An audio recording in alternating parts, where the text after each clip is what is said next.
Hello everyone, my name is Iretiola and it gives me joy to welcome you to another edition of my show, Oge, where we profile Africa's best. It is often said that the strength of a nation is in her youth, and we all know that the African continent is teeming with millions of young, vibrant people who are forward-thinking and extremely innovative. Many of them have dedicated and are still dedicating their crafts and their lives to encouraging other young people to be the very best that they can be wherever they find themselves. Today's edition promises to be as educating as it is entertaining, so you don't want to miss it. I'll see you after the break. Welcome back. Now, our first profile today is on a young, brilliant Nigerian. He has a background in broadcasting, television production, and PR. He is a public speaker of repute, and believe it or not, he's helped to deliver 2 African presidential candidates. So sit back and enjoy as we bring you up close and personal with Adebola Williams.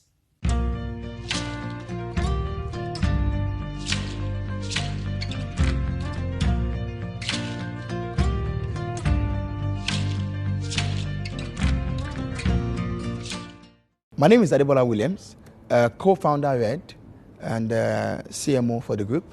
RED is a group of media companies from content to communication and strategy, marketing, branding, as well as development. It was more about these 2-3 young people who just thought that they could do much more than the environment offered. I think there are certain things that were common between myself and my partners who we started out, doing all the things we were doing. We all had a passion for reading, we had a passion for knowledge, we wanted to be in the media, and we were go-getters. We wanted to just leave where we were, to go to where we were supposed to be, to find what we wanted to find in our lives. And so because of that common drive, we were able to operate on the same level. When we met about 14, 13 years ago. We met as friends, and for a while we were all doing individual things until myself and Emilia decided to start a company together, which was called B&E Initiative, Bola and Emilia Initiative. And it was a media company. We wanted to produce content for magazines, for papers. We wanted to produce content on television. At that time, we were both doing a TV show on an NTA called Youth Talk, on NTA all night long. It was a midnight belt show. People didn't take it seriously. But it had a huge influence because apparently young people were up at night, and which is why the radio stations get high listenership at night, but people don't pay attention to those numbers. And so we had an audience, we had a following, and we thought, okay, we could make more of these things. We could produce content, we could speak at events to influence people, we could use the show to show entrepreneurs, to discuss issues about young people. So the things that we're doing now, discussing issues that affect young people, discussing issues about the country that affects young people, spotlighting young people in a positive light, doing magazine, online, radio, TV, were the things that we were passionate about from the beginning. I and Julie were friends. We met on a set of Inside Out with Agatha. There was an argument over, a standpoint. The Inside Out show would usually have 1 and 4. We're both poles apart. And after that argument, I went to him, in my usual way, to challenge him again. And he was like, who's this guy? Like, just take it, But then, in that moment, he saw that, but he would say something, I'll get it, I'll take it to another level. He would say something, I'll get it, I'll take it to another level. Okay, there's something about this person, and that was it. And that was how we became friends. Fumi was one that brought us together to form the awards in some way, because when we did a surprise birthday party for Fumi Yoda, for her 40th or 35th birthday, and we literally planned the event from A to Z. We raised all the funds from all the aunties, all the friends. We got the venue, we got the comedians, we got the MC, we did everything. That event helped shape our skills and helped clarify where each of us were strong in planning something. So when we were going to do the future ones and we couldn't get sponsorship, Emilia then said, come on guys, we did this party. It's to get support partners here and there, and we could do it the same way we did the party. And so on the background of that success, which was a thankless job, which was something we just did out of love, out of passion, it broke something inside us. some walls of impossibility and helped us realize that we could actually do this event, which we then did at City Mall, in 2006. What we need is to show people the models that have worked. What models are working in Nigeria? Who are the people that, despite all these challenges, are able to successfully run a business? What is behind it? What is it? Is it a spirit? Is it a structure? What do they know? What do they have? The reason why the future of West Africa is so key to our work and is so key to young Nigerians and to Nigeria's future is that what we sell is hope and inspiration. There is nothing as powerful as an inspired group of people. There is nothing as powerful as a hopeful collective. Because without hope, you cannot do anything. Without being inspired, you cannot produce. What gives you the drive? What controls the innermost feeling that then helps you express that passion to succeed? What is that thing that drives you towards action? It is a psychological condition. We need to begin to condition the minds of people towards that hope and inspiration. What drives our organization is a spirit. It's a spirit that says that I know there are difficulties in Nigeria. I know that I can wake up in the morning. It is a spirit. It is a spirit that says that I know there are challenges in Nigeria. I know that I can wake up in the morning and there will not be light. I know that I can put on my printer and it will not work. I know that things might not work. But you know what? I'm going to make it work. I'm going to do what I can do around it, inside it, beside it, through it, and get to where I'm going. And so the Nigerian youth is facing, a very corrupt role modeling. Is facing a system where cannot even provide him with good education. A system that also provides him with good, anywhere to train, to hone their talents. It's not accessible. I mean, they used to say, oh, when we finish school, my parents said they gave us cars. No help anywhere. That's what the Nigerian youth is facing. And so what we need to do is how do we then ignite the fire in the hearts of many more young people? We're already reigniting the fire. I mean, when we started the Future of Africa in 2005, the amount of young people we had who were out saying, I'm 22, I'm a producer, I'm 19, I'm a CEO of an internet business, I'm this, I'm that. We didn't have them. Go back in the history and check. We didn't have them. We had them there were far and few in between. It was 1 to 1,000. And what we did with the platform was to find these people, bring them together and use them as strong positive images to show greatness in this color, and then open up the fire in the minds of other young people. What they did was when they now came back, there was a convergence and it was like a combustion, and that fire just spread out, and young people were like, I can do this. Oh, I can be this. Oh, so I'm already in the path. Oh, so, and then I gave them the boost and the confidence, and then we're calling out. And now you have a strong critical mass of young people who are entrepreneurs, inventors, innovators, leaders, who are political advocates, who are political office holders, who are running for offices, who are challenging government. For the first time, in the history of youth, at least in the last 10, 15 years, you have young people who are having constructive conversations on policy making, challenging government on decisions they've taken, on decisions they're about to take, and asking questions. And for once, government is responding. My final message to any young person out there would be that you must find hope. You must find hope somehow. You must find inspiration somehow. You have talent. Everybody has talent. So if the systems and structures are not working, how do you turn your talent around? So you cannot sit there and say that something is beneath you because you don't even have anything. For everything I wanted to do, I went after it. And I was ready to sacrifice my money, sacrifice my time, and work for free. And serve someone just to get to glean that thing, just to be around them, just to learn, just to get access. I will serve you. I'll be there to learn. So while I'm learning, I'm also being useful to the person. You can't even achieve your personal goals if you do not, gain knowledge of some sort, and if you do not, watch somebody else. And so that process of service breaks you and then remolds you. And you also appreciate other people who serve you. And it helps you in how you treat those who are coming behind you and who come to you for service. And also helps you open your heart to be able to even mentor other people because you were mentored.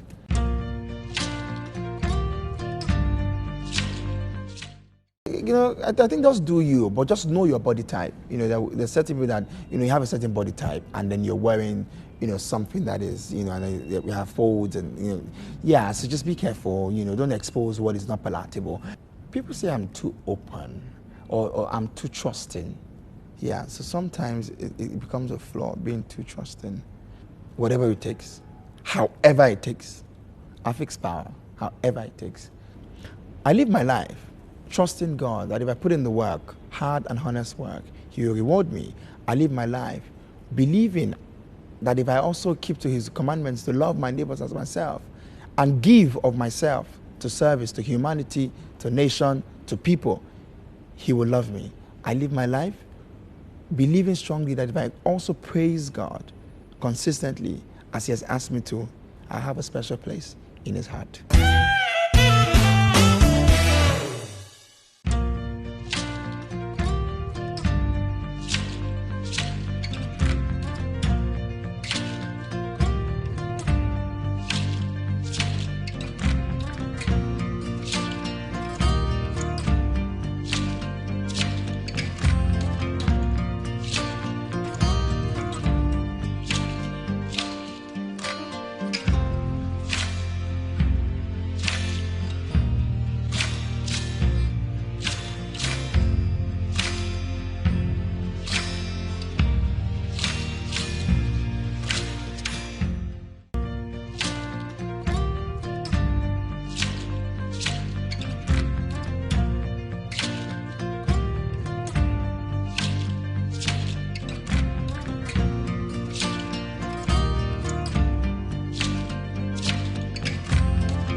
Welcome back. Now we move on to our next profile.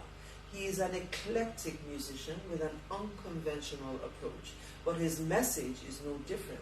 African youth, rise up, get up for what is good and what is right.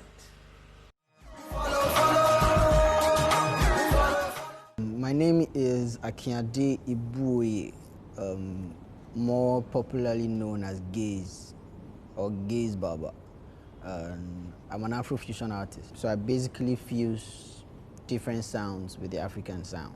You know, I try to keep my music as African as possible, you know, because I feel that one of the best ways to export our culture is through music, and I feel we shouldn't lose that in trying to westernize or over-westernize our music. I studied economics at Obafemi Awolowo University, Great Ife. I completed that I graduated in 2008, and then I served the Nigerian National Youth Service 2009 to 2010. Immediately after my youth service, I went into professional music. Professional training in music, no, not any actual. I did a few courses. Before starting, I did one 3-day course, and then like 2 years ago, I did an online Berklee College of Music course that lasted about 6 weeks, you know.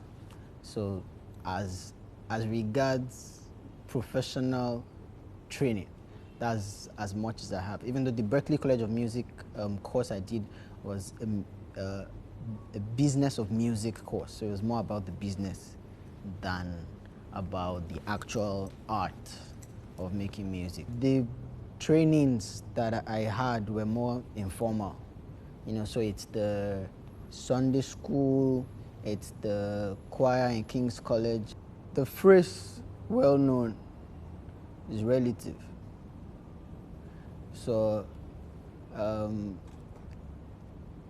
I have been well known within a particular circle enough to earn enough to meet the needs that I have. Fortunately for me, I grew up with principles that do not condone waste, so I am able to live within my means. I do not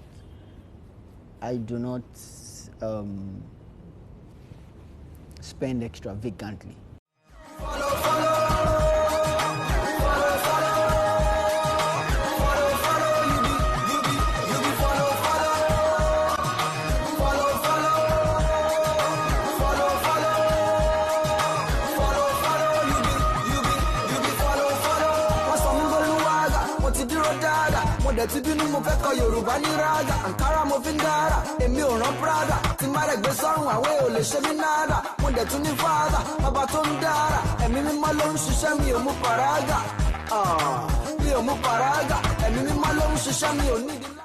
It's not only what you earn that determines how well you live.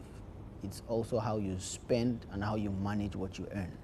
No, I do not see the thoughts about prudent living in the behavior of many Nigerian youth, and I do not exactly think it's our fault. And I'm using our because I'm also a Nigerian youth. It's the environment within which we grew up that glorifies ostentatious living regardless of your wherewithal. And that manifests in a lot of things. It manifests in our music and the kind of content we put into our music, manifests in many other things, in the way our politicians live and the way our politicians oppress those that they are supposed to be leading. It's one and the same. It's a not so good aspect of our culture. To sustain or maintain values such as prudence, chastity, and the likes in a society that seems to glorify the opposite, what has helped me and what I believe will help anyone who would like to will be to keep an inner circle of like minds. You get there are many things that happen. There are many how do I put it? Mindsets and behaviors that the popular culture says everybody's doing it, but there's nothing that everybody's doing.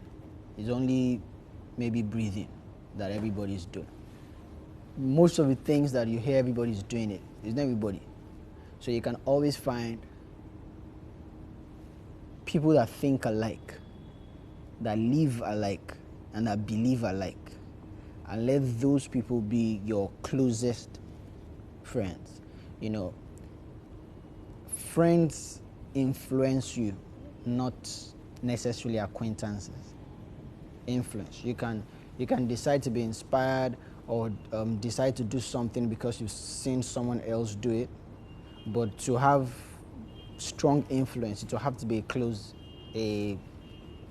someone at close proximity to you. So for me, what has kept me or what has helped me has been having my closest friends, my closest people being of the same mindset as me. Sit back, use your imagination. Gaise Baba. Money X on the beats. Act 1, introducing Joseph as the actor, fine boy, chair creator, interior decorator. O1 family, ọmọge tí ó ti ṣe rí. Want it ready, in fact, want it much ready. All of a sudden, something begin to popping. This is not funny, a baby boy is coming. Joseph is wondering, maybe thinking of running. What is all this becoming? Are you calling me a dummy? Lobaso, Langeli wí fún pé nípasẹ̀ mi mímọ́ lọ́mọ fi dénú Mary. Nígbà tó jí, ọkàn ẹ̀ wá balẹ̀, ó sá lọ báyà rẹ̀ bẹ́yẹn. Afro-fusion is it's music where any sound is fused with an African sound. So there's an African bed, there's an African feel, there's an African element in the music, regardless of what style. My debut single, Follow Follow, had an Indian feel with Yoruba lyrics. So it was very weird, you know. It was weird, but because of the sound itself was playful, the message in it was hard. So you could enjoy the Indian feel in it. Then I was speaking against cybercrime, speaking against things that I believe were or are ills that have come out of inferiority complex, or whether on the individual level or on the national level or societal level. So hard things on a playful sound, that was Follow Follow. Little Drops was reggae, still having a lot of Yoruba elements on it, but it had a strong reggae element. So it's just keeping that African element regardless of what style you're borrowing from outside.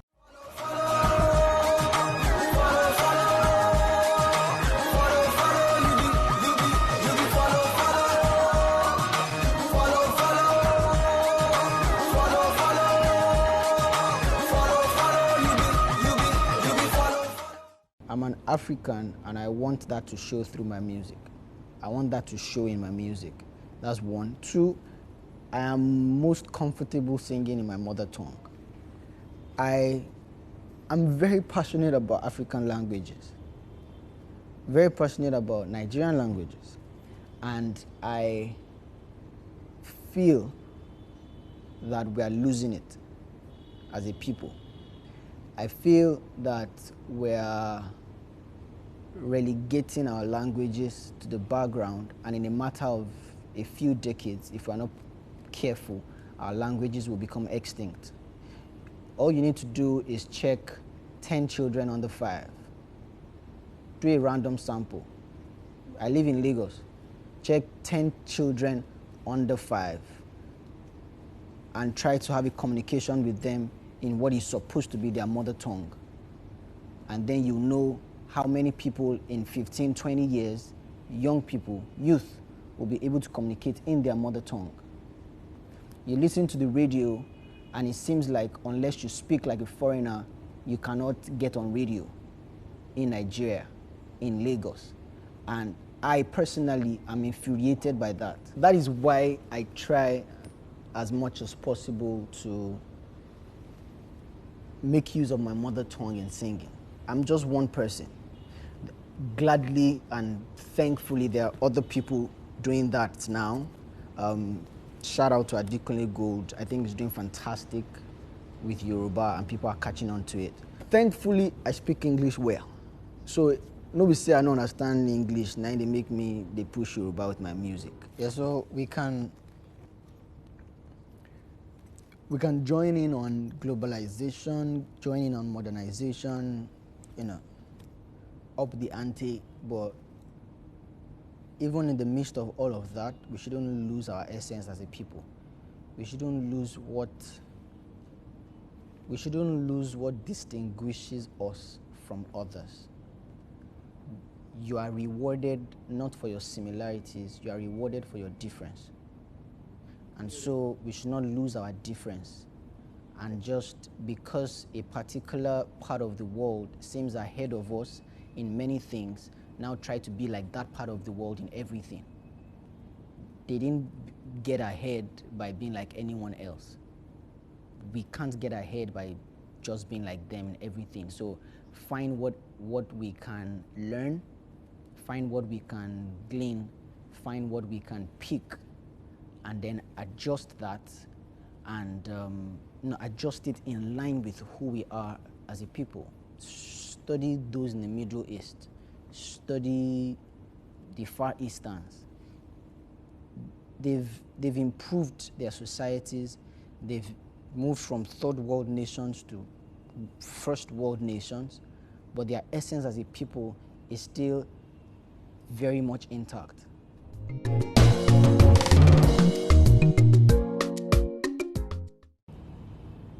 Cheat on my wife. Biting my nails. Contemporary Nigerian woman is strong, is of course beautiful, and is under cultural threat from the West. Our media is heavily influenced by the Western world, so what the contemporary Nigerian woman sees regularly is Western culture. And so that is what is greatly influencing our decisions, our lifestyles now. And that is why I said the Nigerian woman is under cultural threat from the West. My personal philosophy of life, I follow the Bible. I think that's the best way to put it. I have to say, I really, really admire Gaise's approach to life. And I do believe that if other young people would only take a leaf out of his book, many lives would be a whole lot better. Once again, we find ourselves at the end of another edition of the show. I sincerely hope that you enjoyed yourselves. Don't forget, follow us on Instagram, Twitter, Facebook. We are more than happy to respond to your comments or your questions. Until I come your way with another exciting edition of the show, we're asking you to look after yourselves and let's be kind to one another.